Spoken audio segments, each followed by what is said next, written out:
पति पत्नी ने देखा कि पड़ोसी घबराए हुए जल्दी जल्दी घर खाली कर रहे हैं। दोनों हैरान होकर सड़क पर आए तो देखा कि हर कोई पागलों की तरह भाग रहा है, जैसे दुनिया का अंत आने वाला हो। हालांकि जैसन को नहीं पता था कि क्या हुआ है, लेकिन एहतियात के तौर पर उसने तय किया कि वो अपने परिवार को लेकर निकल जाएगा। मगर रास्ते में उन्होंने देखा कि जो पड़ोसी भागे थे वो वापस लौट रहे हैं। बात और भी अजीब लगने लगी। जैसन का परिवार बेचैन हो उठा जब तक कि ट्रैफिक में फंस नहीं गए। तभी उन्हें पता चला कि शहर से निकलने वाला इकलौता रास्ता सेना ने बंद कर दिया है। आसमान में हेलीकॉप्टर बार बार घोषणा कर रहा था कि शहर में अचानक संक्रमण फैल गया है और सभी निवासियों को तुरंत घर लौटने को कहा गया। जैसन को समझ आ गया कि उन्हें पूरी तरह से आइसोलेट कर दिया गया है। तभी एक पत्थर आसमान से गिरा और परिवार ने ऊपर देखा तो धूल का गुब्बार छा गया। 2 लड़ाकू विमान जोर से शोर करते हुए उनके कस्बे की ओर उड़ते गए। सब हैरान रह गए जब विमान ने सीधे बम बरसाने शुरू कर दिए। जैसन की पत्नी बेथ को तुरंत समझ आ गया कि अगर वे सेना की बात मानकर घर लौट जाते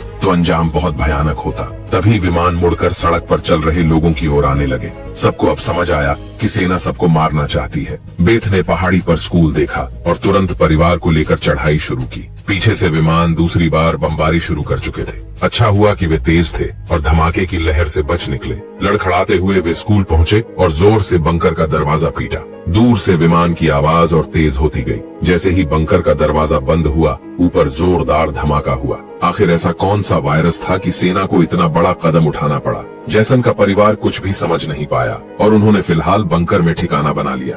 अच्छी बात ये थी कि वहाँ बड़ी मात्रा में एक्सपायरी खाना रखा हुआ था, जो 3 लोगों के लिए काफी समय तक चल सकता था। पत्नी बेथ का चेहरा उतरा हुआ था। दरवाजा बंद करते समय उसके हाथ की हथेली कट गई थी। उसे नहीं पता था कि कहीं वो वायरस से संक्रमित तो नहीं हो गई, मगर अभी ये सोचने का वक्त नहीं था। जैसन ने लोहे की जंजीर से बंकर का दरवाजा मजबूती से बंद कर दिया और तय किया कि फिलहाल यहीं कुछ दिन छिपकर रहेंगे। लेकिन जमीन के नीचे रहने का जीवन आसान नहीं था। हर दिन वही एक जैसे टिन के खाने और पीने के लिए कीचड़ भरे भूमिगत कुएं का पानी। खाली समय में वे ताश खेलते, छुपन छुपाई खेलते।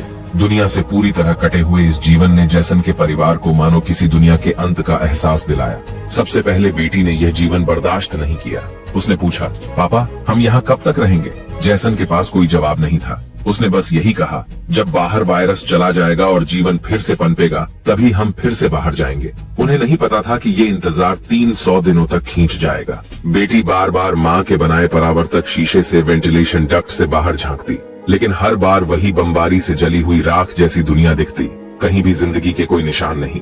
ये सब देखकर उस छोटी बच्ची को लगने लगा कि शायद वे ही इस दुनिया के आखिरी जीवित लोग हैं। माँ ने उसे दिलासा दिया, शायद तुम्हारे दोस्त भी हमारी तरह कहीं छिपे हुए हों। तभी बच्ची ने एक टिन का डिब्बा खोला जो अंदर से खाली था। उसकी पीछे की तरफ एक छोटा सा छेद था। शायद कोई चीज उसमें से खाना चुरा गई थी। बेथ ने सारी बची हुई टिनों की जांच की। पूरे 12 डिब्बे खाली थे। ये तो उनके 2 हफ्तों का राशन था। दुख होना लाजमी था। बेथ ने वेंटिलेशन डक्ट की तरफ देखा और अंदाजा लगाया कि शायद कोई चूहा अंदर आकर खाना ले गया। बेटी के उदास चेहरे को देख जैसन ने तुरंत दिलासा दिया, छोटी छोटी बातों से परेशान मत हो। अगर खाना खत्म हो भी गया तो मैं ऊपर जाकर कुछ सामान ले आऊंगा। उस रात जब बच्ची माँ के साथ ब्लॉक्स खेल रही थी, तभी पीछे से हल्की सी आवाज आई। देखा तो एक चूहा फिर से टिन फूड चुराने घुस आया था। जैसन गुस्से में भरे हुए चाकू निकालकर उसे टुकड़े टुकड़े करने ही वाले थे, लेकिन वह छोटा सा जीव असाधारण तेज निकला। वो लगभग छेद से बाहर निकल ही गया था कि बेथ ने अचानक झपट्टा मारा और चूहे को छपटा कर दिया। लेकिन परिवार अभी खुशी भी नहीं मना पाया था कि एक तीखी मिर्च जैसी गंध चारों तरफ फैल गई। असल में चूहा भागते समय तेल का लैंप गिरा गया था जो अब जलने लगा। जैसन उसे बंद करने दौड़ा, लेकिन जलते हुए लोहे से हाथ जल गया और वो चिल्ला उठा। तापमान बढ़ता गया और अंत में लैंप का ढक्कन फट गया, जिससे उसमें भरा केरोसिन फैल गया और आग भड़क उठी। बेथ ने पर्दा फाड़कर आग बुझाने की कोशिश की। जैसन ने पत्थर की नल से आधी बाल्टी पानी निकालकर आग पर डाला। पति पत्नी की कोशिशों से आग पर काबू पा लिया गया। जब वे बिस्तर के नीचे छिपी बेटी को ढूंढने पहुंचे तो देखा वो एक आईने से सामने देख रही थी। दरअसल धुआं वेंटिलेशन डक्ट से बाहर निकल रहा था, जिससे उनका ठिकाना उजागर हो सकता था। अब सब लोग सांस रोक कर बैठे थे। जैसन ने सबसे पहले बोलकर कहा कि शायद रात का अंधेरा धुएं को छुपा लेगा। तीनों डर के साये में पूरी रात जागते रहे। सौभाग्य से कुछ भी अप्रत्याशित नहीं हुआ, लेकिन जैसन ने परावर्तक शीशे से देखा कि उस पर मोटी परत जली हुई कालिक की जमा हुई थी। यानी धुआं बाहर तो गया, लेकिन वेंटिलेशन डक्ट के चारों ओर कालिक जम गई होगी ताकि वे पकड़े न जाएं। पति पत्नी ने बाहर जाकर सफाई करने का निश्चय किया। उन्होंने दरवाजे की जंजीर खोली। बाहर की आवाजों को ध्यान से सुना और जब यकीन हुआ कि बाहर शांत है, तब दोनों ने मिलकर बंकर का दरवाजा खोला। अब बेटी अकेली अंदर रह गई थी, लेकिन बहुत देर तक इंतजार करने के बाद भी उसके माता पिता वापस नहीं आए। इसलिए उसने स्टूल पर चढ़कर परावर्तक दूरबीन से बाहर की स्थिति देखनी शुरू की। जल्दी ही उसने देखा कि उसके माता पिता बंकर के दरवाजे को छिपाने की कोशिश कर रहे थे, लेकिन तभी दूर जंगल में एक काली परछाई तेजी से सरकती हुई नजर आई। बच्ची ने जोर से चिल्लाकर पापा को पीछे देखने को कहा, लेकिन दूरी बहुत ज्यादा थी, माता पिता सुन ही नहीं पाए। घबराहट में बच्ची अपने डर को भूल गई और सीढ़ी पर चढ़कर बंकर से बाहर निकल गई। बाहर आते ही उसे एहसास हुआ कि उसके माता पिता अब वहां नहीं थे। बच्ची ने बेचैनी में जोर जोर से पुकारना शुरू किया। तभी अचानक एक जोड़ी हाथ उसके सामने आई। ये उसके छिपे हुए माता पिता थे। बच्ची कुछ बोल भी नहीं पाई थी कि अचानक एक झुंड जंगली हिरणों का वहां से भागता हुआ गुजरा। हालांकि वे तीनों बाल बाल बचे, लेकिन बेत की चिंता और बढ़ गई। इन हिरणों का इस तरह भागना जरूर किसी खतरनाक चीज से बचने की कोशिश थी। सबको खतरे का अंदाजा हुआ और वे तेजी से वापस बंकर की ओर भागे। जैसन ने लकड़ी की पट्टियों से बंकर का दरवाजा बंद किया और लोहे की जंजीर से उसे कसकर बंद कर दिया। सुरक्षा सुनिश्चित होने के बाद उसने सबको शांत रहने का इशारा किया और खुद पूरी एकाग्रता से बाहर की आवाजें सुनने लगा। ऊपर से वाकई में साफ साफ किसी के कदमों की आवाज आ रही थी, जैसे कोई वहां की असामान्य स्थिति भांप चुका हो। वो किसी चीज की तलाश में लगातार बंकर के ऊपर इधर उधर घूम रहा था। छोटी बच्ची डर के मारे फूट फूट कर रोने लगी। बेथ बस उसे चुप कराती रही, कहती रही कि अगर आवाज बाहर तक गई तो सब खत्म हो जाएगा। जैसन तुरंत आगे आया और बच्ची का ध्यान भटकाने की हर कोशिश करने लगा। धीरे धीरे बच्ची शांत हो गई। बेथ की नजर वेंटिलेशन डक्ट पर ही टिकी थी और उसके दिल की बेचैनी बढ़ती जा रही थी। अचानक ऊपर से जोर की टक्कर की आवाज आई और फिर भारी कदमों की गूंज। जैसन ने आवाजों का पीछा किया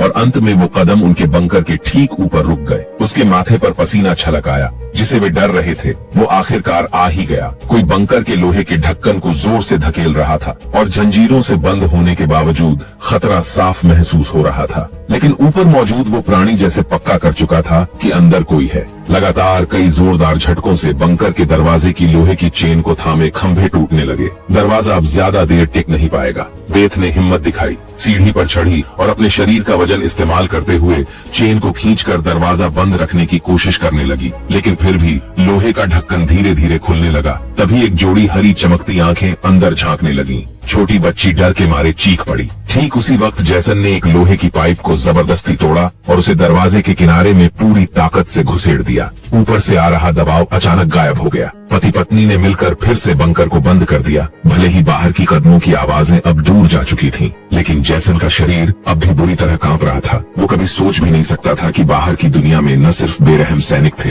बल्कि खतरनाक राक्षस भी घूम रहे थे। परिवार सीढ़ियों के पास बैठा हुआ पूरी तरह निराश था, क्योंकि अब उनका ठिकाना उजागर हो चुका था और किसी भी वक्त नए हमलों की आशंका थी। वाकई ज्यादा समय नहीं बीता कि भंडार कक्ष की अलमारी हिलने लगी और ऊपर से फिर तेज कदमों की आवाजें सुनाई देने लगी, मानो हजारों जीव उनके सिर पर दौड़ रहे हों। फिर वो सभी बंकर के दरवाजे पर इकट्ठा हो गए और जबरदस्त हमला शुरू कर दिया। इस बार की ताकत पहले से कहीं ज्यादा थी। मजबूत लोहे का दरवाजा टूट गया और अंधेरे बंकर के मुहाने पर अनगिनत आंखें चमकने लगी। जैसन का परिवार डर के मारे पीछे हटता चला गया, लेकिन वे इन राक्षसों के कदम नहीं रोक पा रहे थे। जैसन ने अपनी तेल की लैंप फेंक दी और भंडार की अलमारी को दरवाजे पर अड़ा दिया, पर ये सब ज्यादा देर नहीं रोक सकता था। तभी बच्ची को जमीन की ओर खुलने वाला एक वेंटिलेशन डक्ट दिखाई दिया। जैसन ने ताकत से उसे तोड़ा और पूरी शक्ति लगाकर अपनी पत्नी और बेटी को बाहर की ओर धकेल दिया। लेकिन जब खुद बाहर निकलने की कोशिश की तो तंग जगह के कारण वो अटक गया। राक्षस बंकर में घुसने ही वाले थे। इस पर जैसन ने अपनी ही बांह मरोड़कर तोड़ दी। बेथ बिना समय गंवाए पूरी ताकत से जैसन को बाहर खींचने लगी। जैसन जैसे ही बाहर निकलने ही वाला था, एक विशाल पैर आखिरकार आग की दीवार को पार करता हुआ आगे बढ़ा और जैसन को जकड़ लिया। अब भाग निकलने की कोई उम्मीद नहीं थी। जैसन ने पत्नी से कहा कि वो बेटी का ख्याल रखे और अगली ही पल वो राक्षस द्वारा बंकर में खींच लिया गया। बेथ और बेटी निराशा में सुरंग की ओर दौड़ी। नीचे से अब भी जोरदार संघर्ष की आवाजें आ रही थीं। बेथ जानती थी कि उसका पति उन्हें समय देने के लिए लड़ रहा है। वो दर्द में भी बेटी को खींचते हुए वहां से निकल पड़ी, लेकिन भागते भागते उन्हें कुछ अजीब महसूस हुआ। जो हाईवे बाहर की दुनिया तक खुलता था, अब वहां ऊंची दीवार खड़ी थी। तभी एक हेलीकॉप्टर दूर से उड़ता हुआ आया और उसकी तेज स्पॉटलाइट में माँ बेटी पूरी तरह उजागर हो गई। अब उनके पास भागने का कोई रास्ता नहीं बचा। फिर देखा गया कि आकाश से एक विशाल जाल नीचे गिरा और बेथ व उसकी बेटी को कसकर जकड़ लिया। जाल की जाली के बीच से उसने देखा कुछ हरी आंखों वाले काले साये उनके पास आ रहे थे।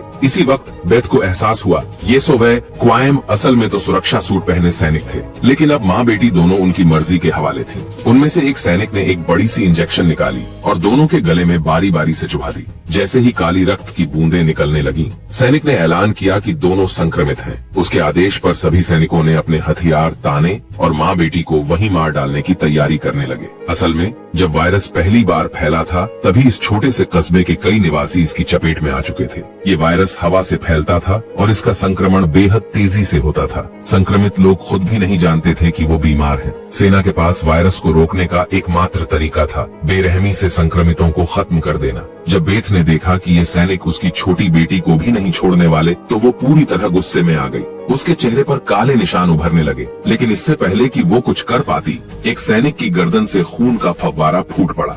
वो कोई और नहीं बल्कि मौत से लौटकर आया जैसन था। इस समय उसने धीरे से अपनी आंखें लाल कर लीं। शरीर की ताकत भी सामान्य से कई गुना ज्यादा हो गई। स्पष्ट था कि जेसन संक्रमण के बाद वाले रूप में बदल चुका था, लेकिन वह गर्म हथियारों की गोलियों को नहीं रोक पाया और जमीन पर गिर गया हाँफते हुए। अच्छा ये हुआ कि इस झड़प के दौरान बास और उसकी बेटी जाल से निकलकर भागने में सफल हो गई।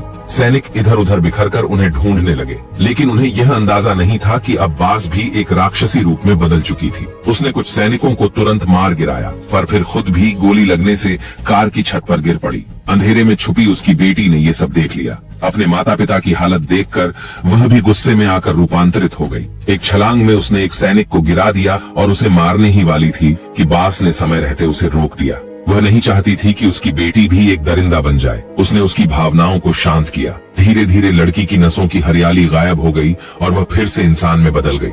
लेकिन सैनिक की किस्मत इतनी अच्छी नहीं थी। उसकी सुरक्षा ढाल टूट चुकी थी और वह धीरे धीरे वायरस से संक्रमित हो गया। अफसोस कि जैसन की हालत बहुत गंभीर थी। उसने बेटी के चेहरे को देख अपने चिरपरिचित अंदाज में विदाई दी और हमेशा के लिए आंखें बंद कर ली। उसी वक्त एक और हेलीकॉप्टर आ गया। बास अपनी बेटी को लेकर भागी। कबाड़ के ढेर में छुपते हुए उन्हें एक गुप्त भूमिगत सुरंग दिखी। तभी एक रोशनी उन पर पड़ी। देखने पर पता चला कि सामने पड़ोस का वह छोटा लड़का था। वे उसके पीछे चल पड़े और एक मोड़ पर उन्हें एक भूमिगत तहखाने का दरवाजा मिला। वहाँ बहुत सारे परिचित लोग छुपे हुए थे। असल में बहुत से बचे हुए लोग वहीं पर थे। जिंदा रहने के लिए वे अंधेरे में चूहे जैसे जीवन जीने को मजबूर थे। मुख्य किरदार का परिवार हर दिन उन राक्षसों से भाग रहा था, लेकिन सच में वे खुद सामान्य लोगों की नजर में राक्षस बन चुके थे। अगर उनकी बातचीत पर ध्यान दिया जाए तो लगता है उन्हें पहले से पता था कि वे संक्रमित हैं, और यह भी कि गुस्से में वे रूपांतरित हो जाते हैं। इसी वजह से वे बार बार अपनी बेटी से कहते थे कि गुस्सा मत करना। तो दोस्तों, आज की कहानी यहीं खत्म होती है। अगर पसंद आई हो तो जुड़े रहे, अगली बार फिर मिलेंगे।